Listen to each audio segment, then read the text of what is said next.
ƙasa sai Najeriya, kana yi maɗan wata ƙasa.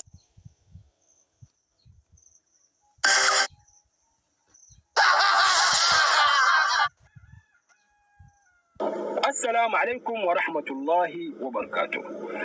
‘Yan uwa dan Allah dan annabi ku lura, akwai wata sabuwar hanya da aka yi wadda ake ƙwaron mutane a ita. An yi bayanin nan da larabci, na zo in yi shi da Hausa saboda kowanne tsuntsu kukan gidansu ya sani.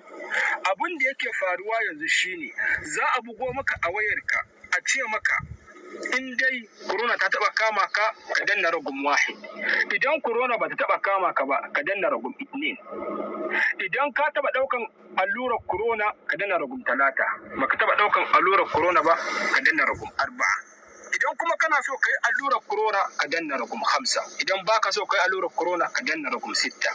A duka lambobin da suka zana maka, idan ka danna lamba daya nan take wayar ka za ta mutu, kuma duk abin da yake wayar ka za su janye shi.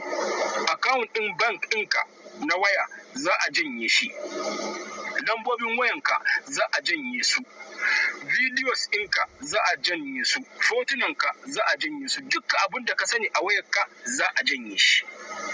To baka san me za su je su yi da wannan abun ba, shi karshe dai duka dai sata ce. To aka ce muku in dai kunne ya ji gangar jiki ta tsira. Dan Allah dan annabi duk wanda bidiyon nan ya zo mishi ya aika shi group, baka san ba mutum nawa zaka taimakawa ba da aika wannan bidiyon. Kuma duk wanda ya aika wannan bidiyon group ya yada shi, Allah yi mishi albarka, kuma Allah sa ya gama da duniya lafiya. Kuna tare da naku Muhammad Sol, jagoran Hausawan Saudiya na media, da Studio Hausa Makka City.